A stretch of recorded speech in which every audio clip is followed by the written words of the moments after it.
Massa bumi kita adalah 6 triliun kilogram atau 6 diikutin sama 24 angka 0 di belakangnya. Dan pasti di otak kalian itu muncul pertanyaan, gimana caranya kita bisa nemu angka sebesar itu? Dan tentu aja jawabannya bukan pakai timbangan fisik ya, tapi pakai matematika. Rumus gravitasi Newton itu sama aja kayak rumus gaya berat. Nah, lewat persamaan ini kita bisa gabung kedua rumus ini dan nerapin sedikit aljabar. Dan hasilnya kita bisa dapet rumus buat cari massa bumi kita, yaitu massa bumi sama dengan radius bumi dikuadratin dikali percepatan gravitasi bumi dibagi konstanta gravitasi. Nah, tinggal diterapin aja nilai-nilainya dan kita bisa dapet seberapa berat massa bumi kita. Dan boom, selesai. Tapi pasti muncul lagi pertanyaan di kepala kalian. Dari mana nilai-nilai ini tuh didapetin? Untuk jari-jari bumi kita sendiri, ini tuh udah diketahui dari zaman Yunani kuno. Ditemuin sama seorang matematikawan yang namanya itu Eratosthenes. Dan ditemuin lagi di masa keemasan Islam sama Al-Biruni. Aku udah bikin penjelasan tentang cara Eratosthenes mengukur bumi. Kalau mau penjelasan lebih, kalian bisa tonton video ini. Percepatan gravitasi bumi itu bisa didapetin lewat salah satu rumusnya Newton. S itu adalah jarak tempuhnya, jadi bisa ditulis juga sebagai h atau tinggi. U adalah kecepatan awal atau kondisi awal. T adalah waktu yang ditempuh. Dan A itu akselerasi atau percepatan. Ini sama aja kayak percepatan gravitasi, jadi bisa ditulis juga sebagai G.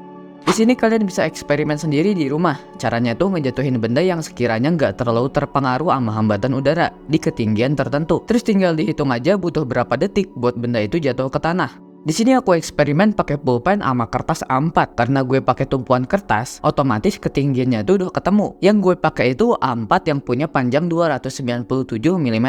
Dan setelah direkam, pulpen ini kurang lebih butuh 8 frame buat jatuh ke lantai. Dan karena kamera gue itu merekam pakai 30 fps, maka butuh 0,26 detik buat jatuh ke lantai. Dan karena kondisi awalnya itu diam, maka perkalian U dikali T ini bisa dihapus karena nilainya itu 0. Dan karena kita carinya adalah percepatan gravitasi, jadi kita bisa pindahin aja persamaan ini. Terus tinggal masukin aja deh nilainya. Dan sekarang kalian baru aja mendapatkan percepatan gravitasi bumi secara mandiri. Ya meskipun bukan 9,81 meter per second kuadrat, tapi nilai ini tuh udah lumayan deket sama yang asli. Kalian bisa pakai kamera super slow mo atau semacamnya ya, kalau misalnya mau dapet hasil yang lebih akurat.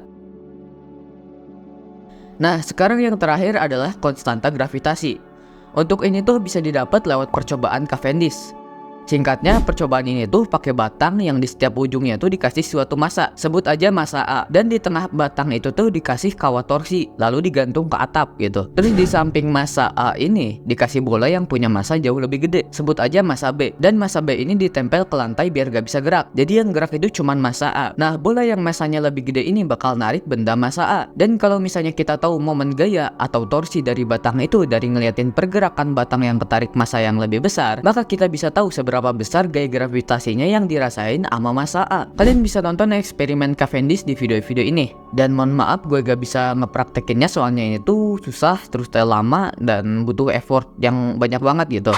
Nah setelah itu kita balik lagi ke persamaan. Gaya yang dirasakan massa yang lebih kecil dikali panjang batang itu sama dengan koefisien dari batang atau seberapa tahan batang itu diputar dikali sudut gerak batang. F di sini tuh sama aja kayak rumus gaya gravitasi Newton. Terus tinggal digabungin aja kedua rumus ini dan ngelakuin sedikit aljabar. Hasilnya kita dapet rumus buat cari konstanta gravitasi. Dan semua nilai-nilai ini tuh bisa didapetin lewat percobaan Cavendish tadi.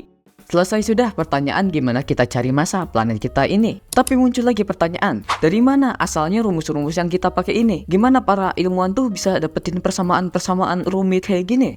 Well, kalau misalnya video ini tembus 100 like, gue bakalan bahas tentang ini. Dan jangan lupa subscribe biar kalian makin kenal sama ilmu astronomi. Dah!